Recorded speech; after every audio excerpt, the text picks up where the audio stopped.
Hello and welcome to Gamedev Hours, a podcast about discussing video game development and games industry from a game dev student's perspective. I'm Sam, and I'm joined by Christopher Headley, Nabil Sekrimi. And this week we're going to be discussing dev tools.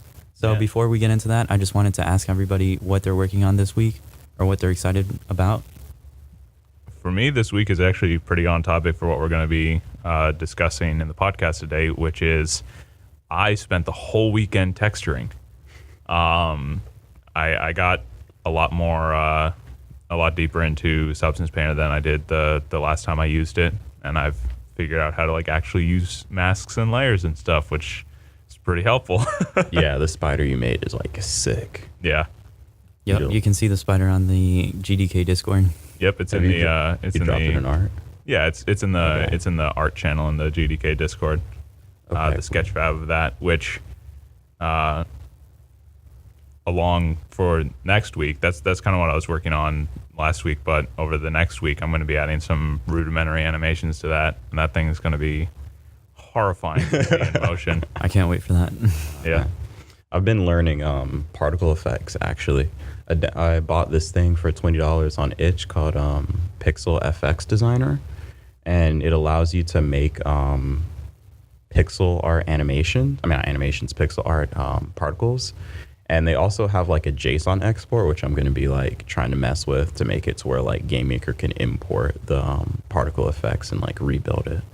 Because you can't import it right now in GameMaker? Right, so primarily what it does is it bakes them into a PNG or a GIF, but they have this JSON export thing that just exports all the settings, and then I'll just make something that interprets it, so it'll actually be particle effects.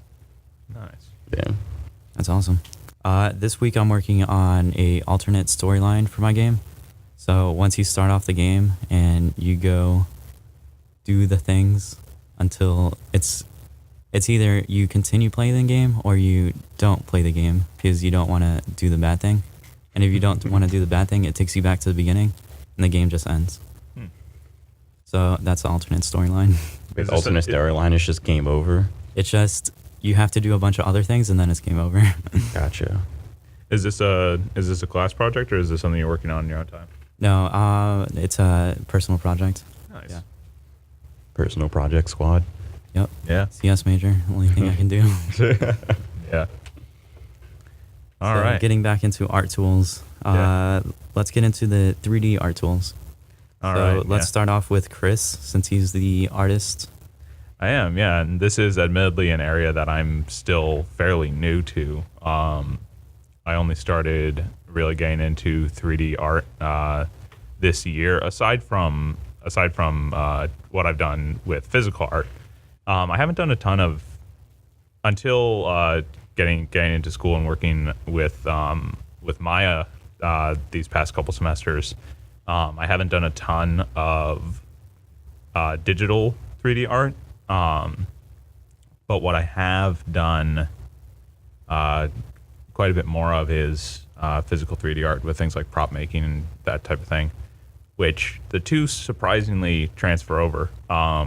There's a lot of the similar thought process that has to go into both things, but in the discussion of actual 3D art tools, the one that I've become most familiar with so far is Maya. Previously, I had experimented with Sculptress, which is the trial version of ZBrush. It's a fairly robust sculpting program, which is amazing. There's no restrictions on it or anything. It's pretty much the same tool set as ZBrush, but heavily cut down in terms of the full functionality of it. So if you're somebody who's looking to start practicing 3D sculpting, I absolutely recommend picking it up. As far as I remember, it's just totally free. You don't need. It's not even a student license situation. It's just a free trial program. And that is it's a cool tool set, and it got me into the idea of doing 3D art before I got to school.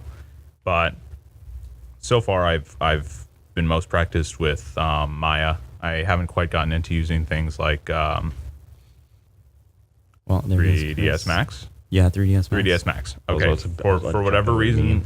for whatever reason, that 3ds Max really does sound like a Nintendo handheld console. Yeah. It's the Max version of the 3ds. So I haven't gotten into that a lot, but I have classmates who have spoken about it and who prefer it over Maya, Yeah. particularly for things like texturing, in terms of importing textures and stuff like that. The process in Maya is a little bit slow. You kind of have to individually assign channels. At least from what I've done with it so far, you kind of have to manually assign everything, which can be a little menu heavy in terms of just dragging your way through the UI. Yeah, I know Shabib recommends using 3ds Max for like level stuff. Yeah. Yeah, for sure. For 3ds, what I've heard is 3ds Max is used mostly for modeling, and then moving into Maya for animation. Yeah. Yeah, animation. And then Maya also has sculpting tools, which I've only delved into lightly, but with the new curriculum for the class, the next class in the sort of art direction that you can take with the upper level electives, the next class after modeling for real-time systems 2, which is a more advanced look into Maya and dealing with Maya's animation tools, like you mentioned. But the class after that is 3D sculpting, which I believe will either dive into Maya's sculpting tools, or we're going to be approaching things like ZBrush and 3ds Max. One that's interesting that I've seen people use is things like AutoCAD, which I've also seen like Google 3D modeling program. Oh, SketchUp. Yeah, SketchUp, that was yeah. like I've heard of that by name, but I'm that not, was my I'm not first familiar with it. experience. You know, I've actually downloaded it, tried it, and then I installed same. it. Yeah, no, that was like my first exposure to like 3D modeling, like period. Like I remember doing 3D stuff in there I'm for sorry. about like 2 years, and then I'm like sorry. I ended up I know I wrote like an object importer for SketchUp and GameMaker. It was awful. Yeah, no, and it's funny because then I like turned around and like used that same importer for Maya, and then it just worked, and I'm just like, okay, got it. So like, SketchUp was the problem, not me. So it's just importing what was the file it was importing? Like an FBX? No, and like the object file type. Oh, Yeah, it's just a bunch of like vertices. vertices. Yeah. Yeah, I feel pretty lucky so far in terms of like the tools that I've been introduced to, because I know some people who have mentioned the moment like they open Maya and they start working with Maya that they just really don't like it. Some again, people have different preferences for their programs. Some people prefer Maya, some people prefer 3ds Max. Blender. Yeah, I was Yep, just about Blender. to say. The most ignored Blender's engine. another big one. But I felt pretty lucky in the sense that once I got introduced to Maya properly and was like shown the actual UI and like realized what I was looking at, because I remember the first time I downloaded Maya before I started using it in class. The first time I opened it up and looked at it, I saw that UI and like the 400 icons that are You're just present. like, when you what is initially boot it, this? and I was just like, nope, never mind, never mind. We're closing out. We will approach that another day. So, getting introduced to that in more of a guided setting and being able to like learn what the things actually mean and learn the fact that like the reason there's so many icons is a bunch of them are duplicates of things that are already in drop-down menus. Yep. And at this point, I basically just hide the shelf because it's easier to just I prefer using things just from the drop-down menus and just Yeah. grabbing that. I prefer the shelf. The Just shelf, one is single nice, button. Yeah, I prefer 2D. yeah. I like having kind of the larger working space. But once I got introduced to it in that way, where I could actually see around things, I was like, oh, okay. I like this. Which again, is pretty lucky because I know for some people, even once they've been introduced to it, they don't like Maya. And it is one of the more standard tools. So Yeah. it's kind of a tricky thing to have like an industry standard be something that you like truly dislike. Especially if you want to go into things like AAA, where you will likely be using those in a professional environment for a long time. Yeah, so let's talk about the 3D modeling pipeline. 3D modeling. The different tools that you're going to be using while making a 3D model. Pipeline. All right. So things start for me at least with sort of getting either an idea in my head that I'll sort of start working on just directly in Maya, or I will set things up as a 2D sketch, either as a just pencil and paper sketch, and then I'll transfer that into something like Photoshop, where I will refine the sketch and set up the different turnarounds of it so that I have a front and a side view. And then from there, I'll set those up as image planes in Maya, Right. which I can use those as a reference. So what he means is putting an actual image behind your modeling, and then you move vertices to match the image. Yeah, essentially. And the way Maya works is you have both a perspective camera, which allows you to view things from all angles, or you have the orthographic cameras, which are locked to not have any perspective.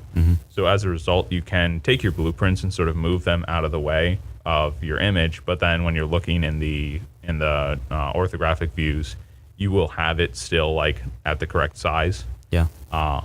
It's important to keep everything lined up though, because if your front view and your side view aren't lined up, things are going to look wrong. And that's something, a lot of that comes from setting up your blueprints initially. It's very important to have guidelines showing where everything is in perspective to each other. So all my sketch files with my blueprints are like just covered in lines everywhere, lining everything up. So like for modeling for real-time systems 2, we're currently working on designing and modeling a character. I chose, rather than using photo references, I chose to draw a character from scratch and do more of a stylized look. But Hard mode. Yeah. with that Iron Man. came some pretty big challenges when doing things like the eyes, because I was doing more of a stylized look. Once I was actually modeling things, the front view and the side view didn't quite match, which meant something that, and this is something that does happen with 3D modeling, where basically as you actually create the model, you'll realize there are things that looked correct in 2D, but once you're actually modeling them, you need to adjust them and you need to change them. So it's important to follow your blueprint as long as it's helpful, because Right. there might be a certain point where you just go, oh, hold on, like this actually is better, or this suits the model better. So you have to be willing to deviate from your initial blueprint, and if it serves the model better. So after Maya, after you've modeled your character, after you've rigged after modeling and animated. Well, actually, Okay. before that, and I because I'm still pretty early in the program, I haven't done a ton of modeling and a ton of rigging and animation. I've done a little bit of animation, and I got my first touch in rigging with the GDK rigging workshop that we held recently. Shout out to GDK, shameless plug. I don't mind doing that. It's a good club, and those workshops taught me a lot. But from there, after it's all modeled and put together, and I tend to try to cut down the amount of polygons in my model just to reduce the overall load on things. What I'll do is, the next step is UVing, and UVing is a long process. I know a lot of people who really don't like UVing, and I know a couple of people who actually really do. I have a friend of mine who, for our production project, I brought up UVing as a step, and he said, "Oh, I can work on that. I like UVing," with the perspective that There is something wrong. Watch that person. No, the way he said, the way he felt about it is basically that UVing is sort of therapeutic in the sense of like taking a 3D object and then sort of flattening it out and unfolding it. which is something, and again, this goes back to my work with props and costume making, that type of thing. UVing is essentially pattern making for physical sewing and that type of thing. I've had props that will have a base, and then they'll need to have like some material sewn over them as a cover, and the act of doing that is basically covering the whole thing in tape and then drawing all the cut lines and whatnot that you need on it, and then literally and physically unfolding a map. So it's a weirdly similar process. You're basically taking something that's been skinned and applying its skin back, or applying new skin. That is reverse skinning. That's an incredibly morbid way of looking at it. But yes. Yeah, so UVing is something that, like with my time doing it, I do actually fall into the category of finding there's something satisfying. There's something satisfying about UVing. Chris. Don't shame me. I'm not shaming you. I'm worried. Can you talk about the 3D UV tools that Maya has? Maya's tools, the main one that I use is basically using a planar projection, and then from that using the UV editor to unfold what's been projected. The unfold tool is the thing that makes the UVing like doable.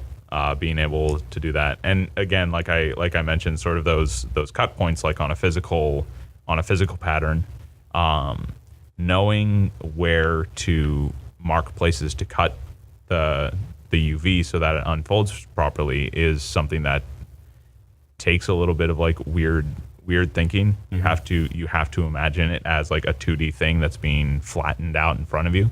But getting that down, and then something I will admit is like a bad habit of mine that does slow down my workflow. The first thing that you do with UVs is you have to set everything up. You have to unfold everything, and then from there you have to pack it all into a 1x1 square. So that is something that I start getting like really hyper fixated on, trying to optimize the space and fit everything as tightly as I possibly can, even if, just due to the shapes, it's not going to be super optimal. But I like that feeling of having everything super condensed, which is, it slows the process down a little bit, but it is important to have a well-organized UV. Otherwise, you're not going to be able to get the highest quality of a texture you could put on it. Right. Just because if you have like UVs in one side and then it's a 1x1, and then you have an AK texture, you have half the texture that's just missing that you can't use. Yeah, it's a Wait, lot of stuff. like condensing UV as much as you can.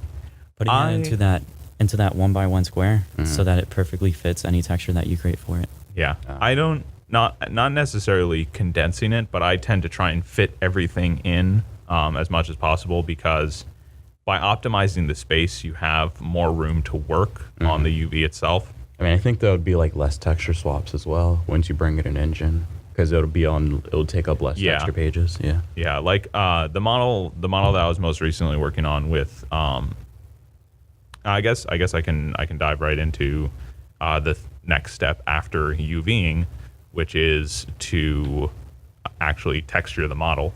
And I personally, for texturing, I've used in class, I've used Substance Painter and Photoshop.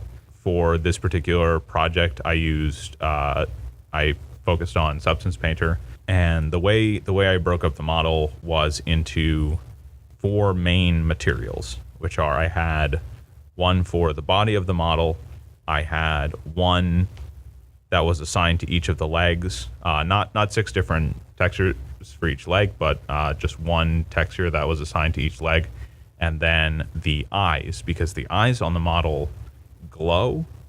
So I wanted to make sure they were kind of separated, and also that gives me the ability to sort of to manipulate those later if I want to rearrange how the eyes look.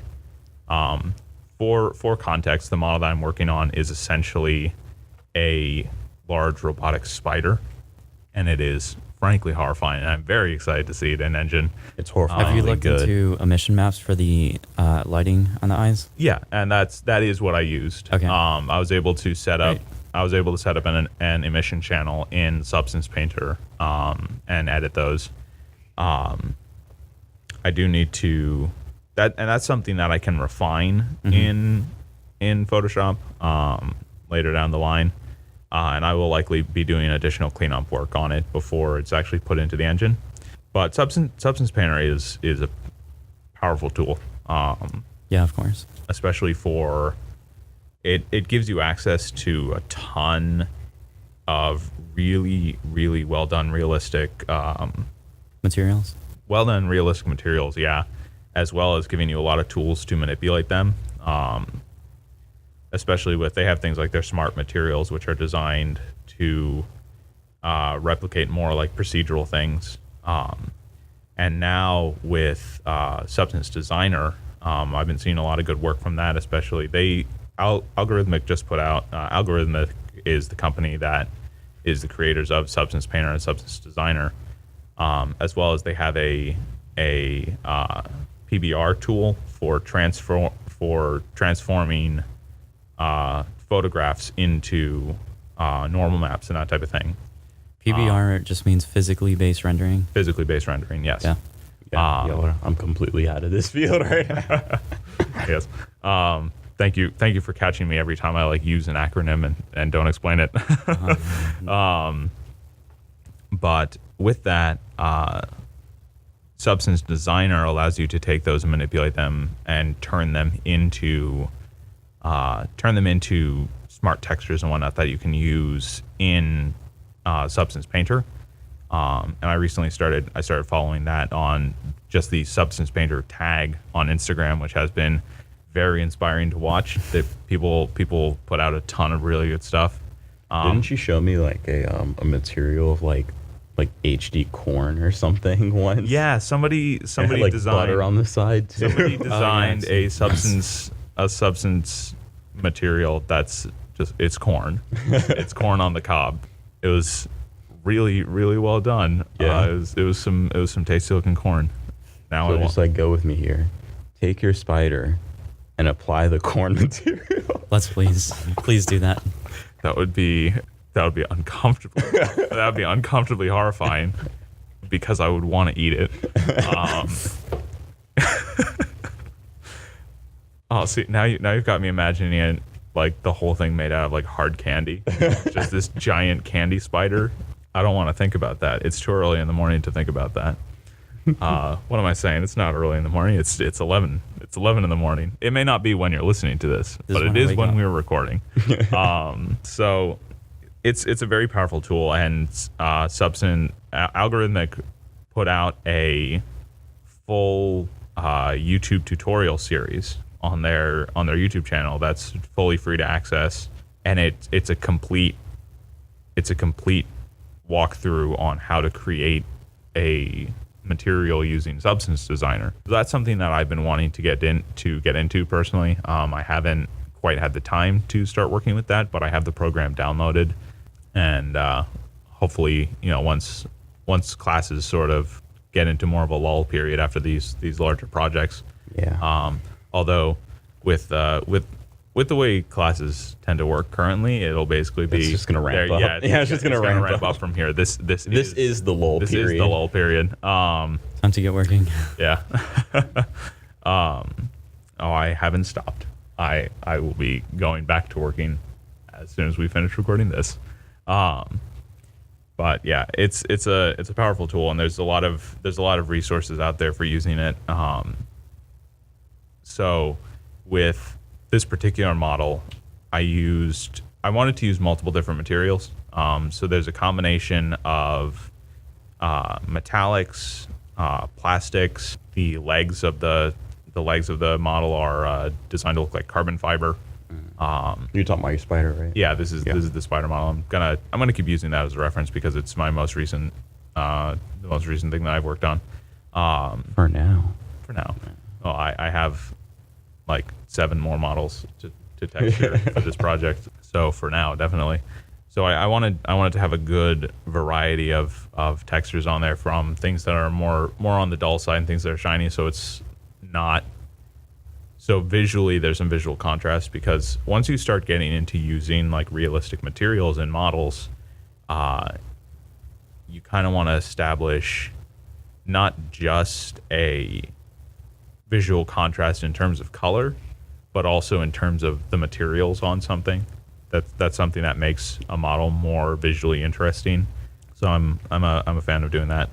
So there's a combination of sort of more almost not necessarily fabric, but kind of polyester materials on it. There's any of the sharp portions are more metal. There's the majority of the body is sort of a rusted painted steel, and then has a good coating of wear and tear with Yeah, rust I saw that. and I saw that touch that you added to rust the body and like stuff. dried blood all over it. It's a nasty looking model in the sense that it is meant to be, but that's done through using the layer system in Substance Painter and basically being able to literally like Layer a materials on painting top to of each layer things on top of each other. Yeah, being able to layer different depths, different effects, different things on top of it. I found a neat technique for sort of giving it like these oil leaks on it by using. I used the PVC material, which is sort of a very shiny plastic material, and I set the color of it to just 000 pitch black. And then I used another cool tool within Substance Painter is their particle brushes, which are essentially the same way that a particle emitter works in a game engine, except it's using that to paint the texture. So, and you can manipulate the particles the same way that you would manipulate the particles in a game engine, like how many particles, how fast they move, all that sort of thing. So this would be a good idea for like rain or something. Exactly. And for my purposes, they have one that's designed for like broken glass and that type of thing. But for my purposes, they have multiple different materials that are designed to look like water running down. And the particle emitter looks at your model and sort of affects it to have gravity going down from the model. And so you can use that to create leaks and things like that. And as if say you had a model that was meant to be out in the rain, sort of the idea that it has rust and the paint on it would have worn off, and you can create a more realistic effect by actually simulating that rain coming down on it. There's even one of the particle brushes is called the rain particle brush, and it actually just drops a ton of particles downwards on the model as if it were raining on top of the model. So for this purposes, along different joints and things like that, I basically ran that one of the leak particles, which is essentially multiple heavy particles that hit a point and then drop down. And I changed their lifespan and sort of varied it a little more, so there was more variation in the drips, and sort of did that along those points. And by using the mask tools, I was able to set it up so those points would reveal that black PVC material, which ends up creating the effect of this shiny black slick along different points on the model, which add a nice visual highlight. Anytime you're viewing the model from an angle where the light would reflect off of it, you're able to see this sort of nasty slick on it. It's a nice touch, and I'm glad I was able to figure that out. It's pretty interesting how you move from Maya, or your 3D modeling engine. You're creating your UV maps inside the 3D modeling engine, and then you're exporting your model to Substance Painter. And in there, you start actually going into texturing and actually making, like, adding detail. So adding like wear and tear, like rust, or drops of rain, things like that, to actually give like a story to your model. Oh yeah, and I did that specifically with. There are some of the alphas that you can use for the different brushes. Some of them are designed to look like handprints, handprints and fingerprints. So I use So you can some have of like those. decal maps, and then you can paint that on. Yeah, and that's actually something that I used, and this is how I mentioned using both Photoshop and Substance Painter in Tangent, and we'll talk about a little more about that in regards to Adobe recently acquired Allegorithmic. Oh yeah. But Father in Adobe regards, brings another into the fold. in regards to that, what I used for a previous project, the final project for a class, I set up basically a stamp in Photoshop of this engraving that I wanted to put on this model of an axe, and I was able to import that stamp as an alpha that Substance Painter is able to use as the information for their brushes. And I used that and I matched it up to what I had already set up on the model. I took a reference photo of the texture I was making and then used that as a reference for the stamp that I created. And I was able to just put that perfectly into place.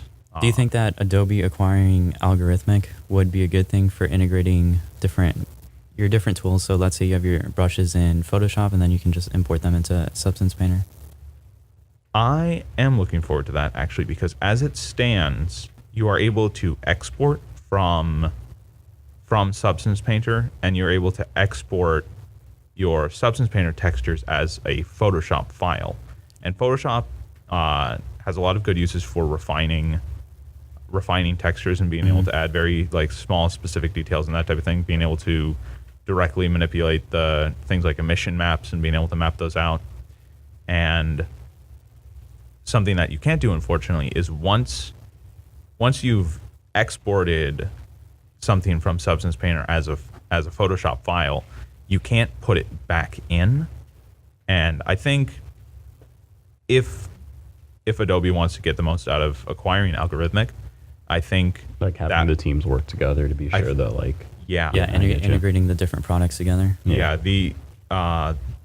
There's in the FAQ section of Allegorithmic, they mention that they didn't have plans to add like the ability to reintegrate to re-import Photoshop maps into Substance Painter. But I think now that they actually have, if they're going to be getting extra support from Adobe and actually being able to work more directly alongside with their engineers, I think there is a chance we'll be able to see that sort of an integration where you can move seamlessly between those.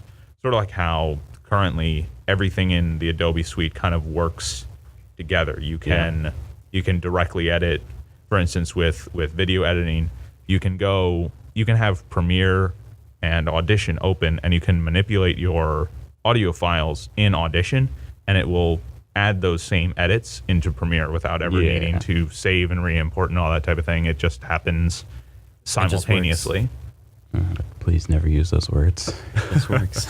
So I could see, depending on how much, and this is kind of a question of how much Adobe wants to get indirectly involved with Allegorithmic in integrating it into the overall Adobe suite.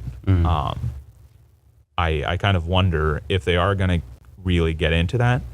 I think they're even going to bring it into the Creative Cloud suite. Yeah, and that has been a question. I know for a lot of people, like people who have previously bought a lifetime license for the Allegorithmic tools, I've noticed some people saying that they're kind of wondering where that stands. Like, are they now suddenly going to need to start paying a subscription on it? Is it going to be rolled into the cloud and they need to start paying a subscription more if they want those additional updates that come to Substance Painter? And that's the type of thing. We'll see that as it goes. Yeah. So let's talk about Adobe's Creative Cloud Suite and like what it is and what it entails. So it's all of Adobe's products inside of one program, which is called Adobe Cloud. And in there you can open up the different programs themselves. The subscription is about $20 a month. For students specifically, if you're in the professional world, the price of that goes up quite a bit. It's a pretty heavy pretty heavy thing. Do you want to list off like what's included in the Adobe suite? Off the top of my head, Anything that says Adobe in front of it. yeah, Pretty much. off the top of my head, there's Premiere, Audition, Photoshop, Illustrator, Lightroom, InDesign. XD, InDesign, Premiere Rush, which is sort of it's kind of interesting to actually see them. This is a slight tangent, as Premiere Rush is, if I believe that's the name of it, but it's a cut down version of Adobe Premiere. I'm assuming it's like a lightweight version. It's a very lightweight rushing version. stuff out. Yeah, it's a very lightweight version of it, but I kind of wonder what their target is with that, because as part of the suite, it's essentially just a little bonus. Yeah. And I honestly, even in cases where I'm trying to do something quickly, I still find myself using Premiere. Yeah. Just out of sense, that's what I'm more familiar with. I'm kind of wondering if it's meant to be more of an individual product, something more designed to compete with the likes of iMovie than professional tools, because it is fairly stripped down. Yeah. Also got Adobe Animate, which replaces Flash. Adobe Animate is the reborn version of Flash. Yeah. Rest in peace, Flash. You've provided many great games and a lot of great YouTube videos. Yeah. And that's just off the top of my head. Love you, Father Adobe. What else? XD is a very cool tool. Yeah, it is. They have it's not in Adobe Animate. It's a different animation character animator. Thank you. So character animator is an interesting one, where essentially you set up tracking points on your face, and then you apply those same tracking points to a 2D image. Sort of similar to you mentioned spine, I believe, earlier. And it works similar to that. And in practice, it's very similar to things like, and this might sound weird, the Animojis that are on the newer versions of the iPhone, where it essentially does that same facial tracking. It's neat. I think it has some kinks to work out, and that might just be my personal dislike for that type of animation. You have to wear tracking pieces on your face? I don't think so. No. I think you set up your camera, and you tell it what points you're tracking on the face, rather than needing to wear any sort of motion tracking. To like dot your face up. Yeah. I mean, I'm sure if you were to use it for a more refined thing, you would want to set up those more defined tracking points.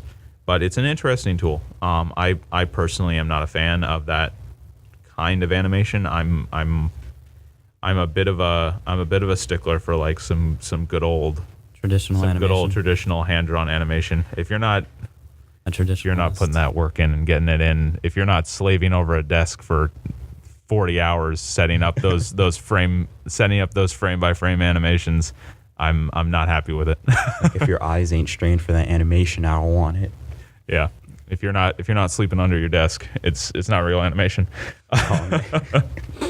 No, animation. I have worked with animation for a long time, actually, in terms of more traditional 2D animation.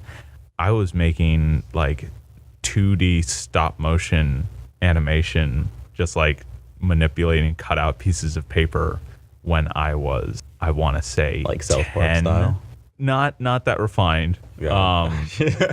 Like literally taking a cutout of like a little stick figure on a skateboard and making him like go up a ramp. Oh. So animation has always fascinated me, and animation for me falls under that, like sort of similar to what I was saying. I kind of enjoy about UVing is incredibly tedious, but there's something very, very satisfying about it. With animation, far more than UVing. So it's a labor of love, and it's very cool to see the result. I don't think any game dev talk is complete without talking about game engines. Yeah. Oh boy. So let's get into let's the talk about engines, because I've discussed 3D art and 2D art, and now we have to talk about actually getting that art into an engine. And I'd like to make one final artist statement here, which is if you're if you are a game dev student and you consider yourself an artist, whether you consider that your focus or not, but specifically if you consider that your focus, and you don't want to be somebody who's programming, you don't want to be somebody who's working in engine, learn at the very least how to get your art into an engine, because being able to take that step, and being able to do that and take that weight off of the other people on your team, and being able to, it's a huge weight off of your teammates' shoulders if you can just send them a message in whatever tool you're using and say, hey, I finished the art, I loaded it into the game, and I pushed an update, and now you have access to the models. That takes a huge weight off of your teammates. I just want to add that it also makes the art actually look good inside the engine if you actually go and take the time to do it. Yeah. Otherwise, another team member is just going to look at it. They're just going to import it, and they're not going to do anything else. Do you really trust your programmer with composing your art piece? Just Don't do that. Don't do that. Yeah, it's important to know that aspect. Even if you consider yourself an art-focused person, you don't want to work in engine or design. You don't want to be a programmer. Learn at least how to get your stuff into the engine. All that work in Substance Painter might not even import. Yeah, you want to learn how to assign your materials correctly on your own and make sure things look the way you actually want them to. So it'll benefit the project, it'll benefit your art, and it'll take weight off of your teammates. It's a very Useful valuable skill. Yeah. And that's something you set that up. You created a lot of tools for the development of Super Hamster Havoc to basically allow us to do that very easily, to essentially just you made a lot of pipeline tools essentially to make that process very, very straightforward. Just follow the naming conventions and things. Yeah, if you follow the name naming, if you follow the naming conventions for like all the sprites for creating a character in Super Hamster Havoc, you can just call one function and that character's in game. Yep. You don't have to do anything else. If you set up the name, you can put it in the game. Exactly. And then same thing with the weapons. You just call a function, give it attributes, and then that's it. The weapon's in the game, it'll spawn in and everything. Yeah. Neat. And since Neato. now that we're on the subject of engines and you've brought it up, why don't you tell us about the engine that is powering Super Hamster Havoc? You had this look of engine. Proudly powered by GameMaker Studio 2, the master 2D game development engine. Okay. Yeah. So yeah, tell us. You've been working with GameMaker for a while. You talked about it during sort of the introductory episode, and it's one of those things that comes up in discussion a lot with the idea of using 2D, because things like GameMaker is built from the ground up to be a 2D engine, Specifically 2D. specifically 2D, 2D. and Unity's 2D tools have only sort of recently, very Taken out, recently, yeah. only Yeah, they're trying to catch up. only this year they added a lot of things that, like, we were speaking before we started recording, the subject of vector graphics came up, and vector graphics are a fairly new addition to the 2D the 2D tools for Unity, and you mentioned that GameMaker had those very early. Yeah, they had SVG support in 1.4. We've been off from the jump. All right, let's talk about the different game engines like Unreal and Unity Oh boy. and GameMaker and the differences between all of them. As we've already stated, GameMaker is more 2D centered, and we were talking about Unity and its 2D tools and its 2D pipeline, talking about like the differences between GameMaker 2D and Unity. Nabil, can you shed some light on that? Well, on the Differences between 2D inside of Unity and GameMaker. so I can only speak on the differences secondhand. Okay. I can speak a little about 2D. Yeah, you could probably speak on it more Yeah, firsthand for Unity. I worked with that pretty substantially in a class last semester. Actually, we worked a lot with the 2D Unity tools, and that was kind of an interesting shift because those updates happened midway through that class. Yeah. So that was fun. There was a bit of confusion early on where like everybody was on a different version for about a week because that update had just pushed and people weren't sure, like, should I update? Is it going to wreck my project? Word of the wise, if you've started, if you're like deep into a project and some big update gets pushed, be very careful when updating your stuff. I feel like I'm about to disappoint you, Chris. I've broken that rule like 3 times. I've broken the rule so many times. Yeah.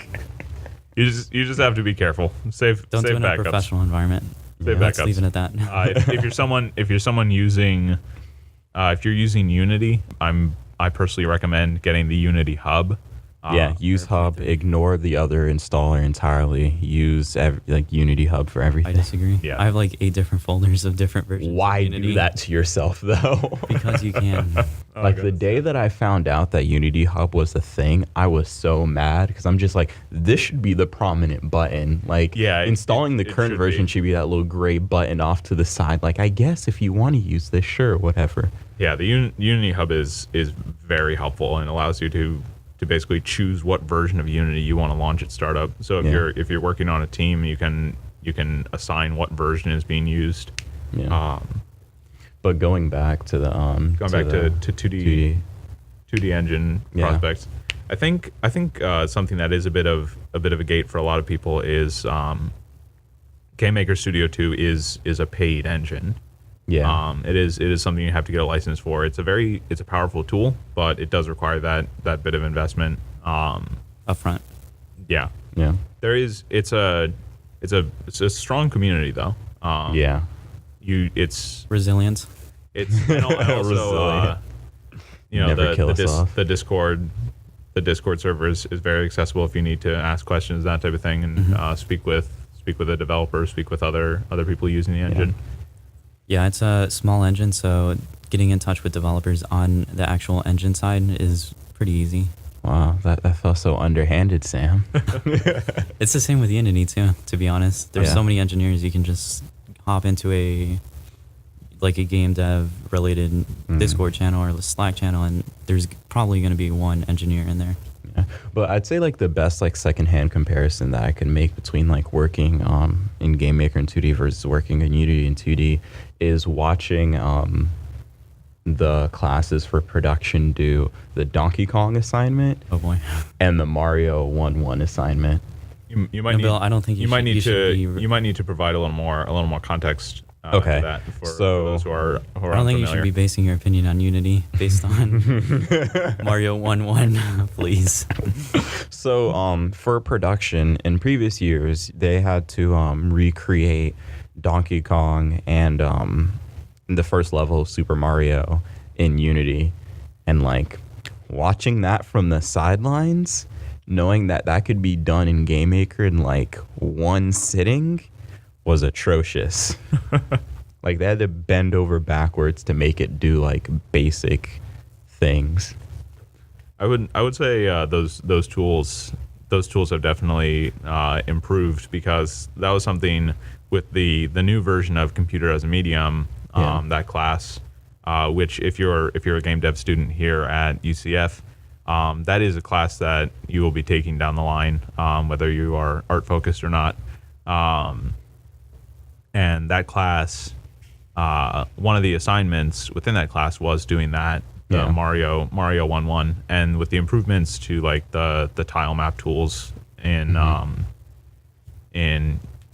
Unity and stuff like that, it definitely made it more approachable, and I think going into it a little more blind. Yeah, but I do want to quote Peter in saying that he did acknowledge that assignment would be easier in GameMaker, so I'm just putting that out there.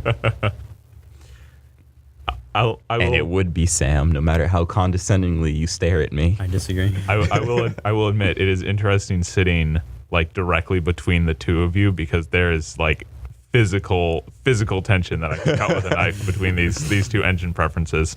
I'm gonna throw things for a loop and talk about Unreal for a second. I was about to say, let's talk about the 3D side about the game engines. Oh boy, yeah. Let's get GameMaker out of this talk. Yeah, so something. Let's toss it aside. In our previous interview episode, Jonathan mentioned sort of the two main engines that anyone should be learning and keeping an eye on right now, in his opinion, were Unreal and Unity. And I've actually I've gotten to dabble in both at this point.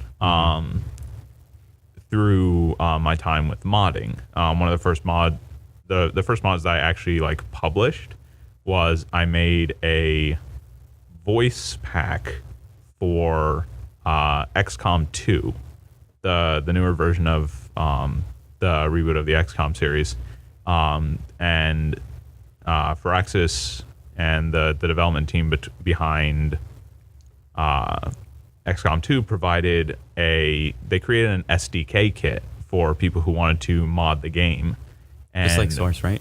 To a degree. It was specific for XCOM 2 for creating assets for that, so it was using more of their custom tweaks to it.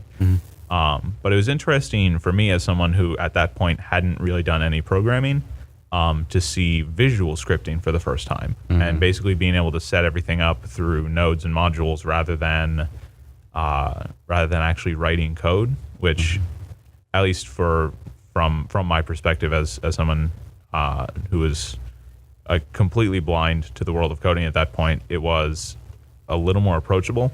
I'm curious to ask both of you two are more traditional coders, and I'm kind of interested to hear you guys' perspective on visual coding and visual scripting.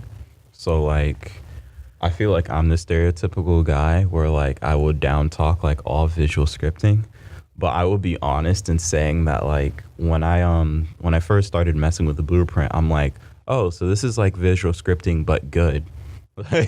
Yeah. Yeah, because I feel like one of the problems with visual scripting is you're kind of trading accessibility for depth of control, and I feel like Blueprint makes like a good compromise between the two. Yeah, I think as a dedicated programmer, using blueprints probably won't be the best bet. But if you're an artist or you have artists on your team, blueprints or you can make your own visual scripting editor too, and that provides a ton of. Let's not encourage that type of behavior. Yeah. Yeah, just make your own visuals. Oh no, you won't catch me doing that. No, but it gives a ton of control to your artists and leaves all the programming. Like you can work on what you want to work on, and then the artist can work on what they need to. I would basically be building an engine on top of an engine at that point. Basically. But yeah, Unity should be coming out with their new visual scripting editor pretty soon. Man, why does it feel like To Unity compare is with just Unreal. playing catch up with everyone else? I feel like it's because they were focused on the enterprise rather than game development as its core. And they tried to pivot, and then now they're trying to catch up with the rest of the world. Man, And they're doing a good job, to be honest. I was just doing a meme, and then like he gave me a legitimate answer. Yeah. Yeah, that is sort of an interesting topic as well, as the idea of viewing these engines from a student perspective and then from a professional perspective. I think for a lot of people, Unity will often be their first engine that they work with, due to it being one of the standards for development, as one of the standards for learning on, because with the way the license for Unity works, as a student you have full access to the entire tool. You're not playing with a stripped down version of it. You're working directly with the actual thing, and then unless you publish a game and start making money off of it, you're going to be able to continue to use that tool as a learning tool completely for free. I think even more broadly, like anyone can pick it up. I think it's like $100,000 before you have to actually start shelling out cash, if I'm not mistaken. Yeah, so Something like that. Unity is completely free. You can get the whole engine with that, but you don't get the pro skin inside of Unity, so you get that light skin. No dark theme. Yeah, you get that light theme. If you make over $100,000 from either from your game or your own job, you have to pay for Unity Professional. So if you're grossing over $100,000 personally, or as a company, you have to pay for a Unity license for each individual person. If you're working in a large company, it goes up to 10. Past 10, you have to speak with Unity themselves and get a personalized contract, and there you discuss pricing for each license. But by default, pricing is about $1,200 per year or per. So Unity, let's say you bought like Unity 2018, you can use it forever as long as you bought that license. There's also a subscription model, which you pay, I think it's like $90 a month. And everybody's trying to hop on that subscription model bandwagon. Subscription model is the new thing. You just ignore it, and then you keep getting money. And then I think with Unreal is a more of a percentage base. Yeah. Is that correct? Yeah. Mhm. They skim off the top of your sales. After $3,000 is 5%. And I think additionally with the Unreal the Epic Store that came out, there might be They take a less. they take less. a less An additional kickback basically to Yeah. to Use incentivize that. And I think the discussion of the new platform war that's that's sort a of discussion emerging. in That's itself. I think that can be an episode all to itself. Sort of talking yes. about Yes. talking about that. Discord, Steam, Unreal. Discord, Steam, Epic. And there's some things in the background like Congregate's coming out with a store. Everything. Congregate. Yeah, Congregate. Well, yeah, they're coming out with like a desktop store as well. yeah. So that'll be a discussion for another day. Let's talk about there's some more. We've talked about some of the more familiar engines with things like Unreal and Unity, especially as students. Those are typically what you're going to be encountering. What are some more of the some of the more the weirder ones, the more exclusive ones? Mm-hmm. You see, it's one of those interesting things where you often see from a proprietary standpoint with big companies and big studios where they'll have their own custom engines, and those will often almost be used as a selling point of the game. Things like a highlight of the capability of the Frostbite engine or the capability of Or they'll be used to drag them. yeah, I forget the name off the top of my head of the one that we used for the new Metal Gear Solid game, but that engine was spoken about a lot in approaching the release of that game. Mm-hmm. I think what you'll find is Unreal is going to be most like professional and proprietary engines.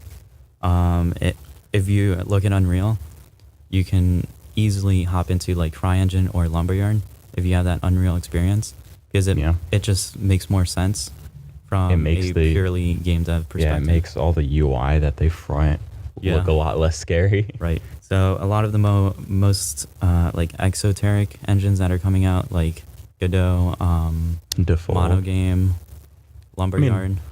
Monogame's been around for like a while. It's just recently picking up steam though. Yeah. Yeah, they have Default. I think King Games is the one who released that. They have their own like 2D game engine. It's pretty interesting. You have like Stencil. I'm trying to think of some other ones. Blender. Also, it turns Blender, out yeah. I was correct. I was incorrect in thinking there was another word. The engine for the Phantom Pain was just called the Fox engine. Oh, okay. Which was Beautiful. it's a neat engine. It was interesting seeing like the tech demos that they did with that. Something that came up in our discussion with Jonathan was the idea that a lot of the larger studios are going to start dropping their proprietary engines. Because I mean, it takes a lot of work to like. It takes a lot of And work those things, to build and to maintain and to constantly update those engines to match The trends. the needs And a the lot of trends. those engines are specific to a game and a franchise. So Battlefield with Frostbite, they also tried to use Frostbite for Rayman Legends, which is a 2D game. They ended up using another recent, semi-recent. It's actually been over a year now. But they used Frostbite for Mass Effect Andromeda, and that was actually reportedly one of the issues behind that game's development was because the team was suddenly They were trying to make it fit with what Frostbite was made for. Yeah, because they were shifting over to the Frostbite engine, which is not typically used for, Story-based games like that. story-based, and particularly like those conversations and character choices. So they ended up needing to do a lot of work on Frostbite internally Yeah. in order to give it the tools that they needed for working on the type of game they were working on. On the note of like having an engine that like where it's a bit difficult to like keep it with the trends versus using a like larger third-party one. I know they had a documentary about the development of Fallout 76 and like how it was a bit difficult incorporating multiplayer into the engine just because everything was so player centric. It was built for single player. Yeah, it was built for single player. Yeah, the creation engine is pretty solo focused. Yeah. And then decoupling all of those systems to where it's not like player dependent in terms of like rendering the quest systems, dialogue, and all of that was a process all in itself. I think Yeah. this moves us on to open source and how that affects game engines and their popularity inside AAA. So I know Unreal's open source completely. Unity, you can talk to Unity and purchase their source licenses. Beyond that, I don't know about Lumberyard. I don't know about Godot. But as they Godot's become, open source. They are? Yeah. Okay. So as they move on to more open source, that allows AAA publishers to actually incorporate those engines and build onto them how they need to, instead of starting from scratch or upgrading their current engine. Yeah. Yeah. One of the things that I'll say that you have me on, as it's like been indefinitely on the like to-do list for GameMaker, is exposing more of the functionality in the back end. I know they've been talking about adding plugin support for a long time, so you can add custom functionality to the engine. Yeah. I mean, you can still do this in like the form of like adding DLLs and stuff, but in terms of like Just having cross-platforming it- stuff. Just having it integrated inside the engine Yeah. itself. Yeah. That makes sense. Yeah. It's definitely something to watch. Engines are basically the core of what we do as game developers. So it's a word of advice is basically to don't just follow news about games, follow news about the engines that make them. Yeah, I would definitely suggest to join the Discord communities for whatever engine that you're trying to dive into or whatever engine that you favor. A lot of smaller engines like GameMaker, Godot, Monogame, they're going to have their own dedicated Discord servers.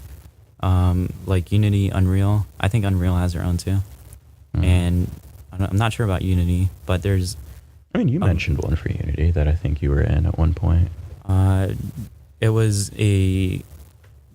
Bar and Grill, which was we made it ourselves. Gotcha. So it wasn't part of Unity.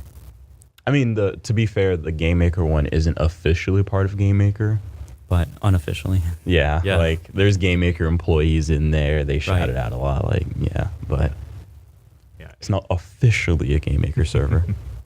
Definitely something to watch. Definitely something to keep track of. And hopefully this episode of the podcast has helped you learn a little bit more about development tools and game engines. We will be talking about them more in the future, I'm sure.